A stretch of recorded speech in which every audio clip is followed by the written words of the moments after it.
Isaac n'était pas seulement le produit du céleste, par l'entremise du ciel, issu d'un miracle, mais vous voyez que Dieu va faire pression en exigeant l'offrande d'Isaac, comme un sacrifice. Isaac était né par un miracle, par l'entremise du ciel, mais quelque chose de plus devait être fait encore.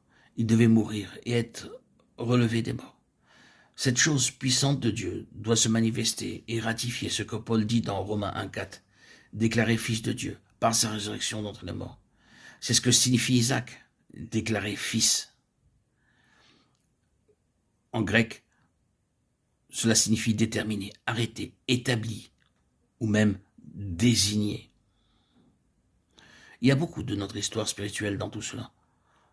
Nous ne sommes pas seulement nés de nouveau par un miracle et par une intervention céleste, mais cela doit être confirmé tout au long de notre existence.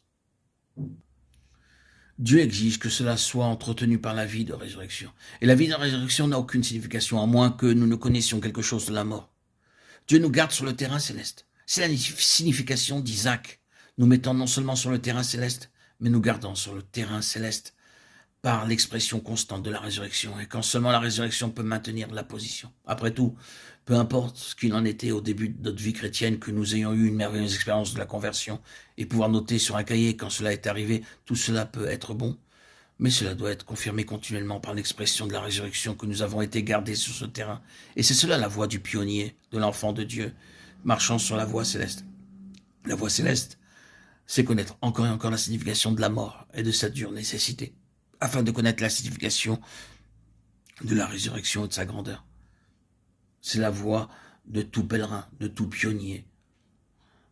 L'Église a suivi cette route. Beaucoup de révélations de Dieu ont suivi cette route-là. Beaucoup d'enfants de Dieu ont suivi cette route-là, afin de maintenir la voie céleste vivante, en retranchant les rejetons terrestres qui cherchent toujours à saper la vie chrétienne.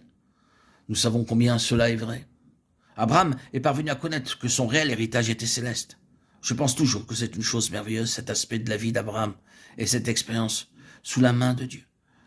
Sans aucun doute, quand il obéissait à l'ordre de Dieu, il interprétait ses promesses d'une manière très terrestre et limitée.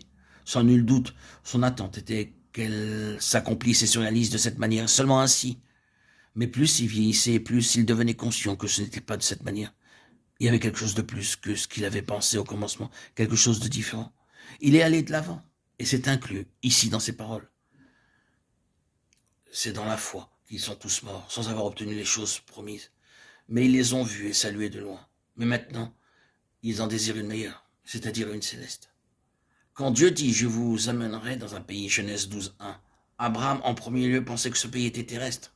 À la fin, il a vu que ce n'était pas ainsi. Il parvint à une réelle perception, car le Seigneur Jésus a dit « Abraham, votre père, a tressailli de joie de ce qu'il verrait mon jour. Il l'a vu, et il s'est réjoui, l'ayant vu de loin et salué. » C'est ainsi que Paul nous le dit dans sa lettre aux Galates, car cette postérité, c'était Christ.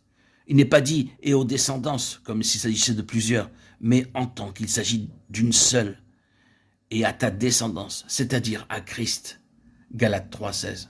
Pour Abraham, Christ était la réponse concernant tout cet héritage. Christ, le Christ céleste, est l'incarnation même de tout ce qui est céleste.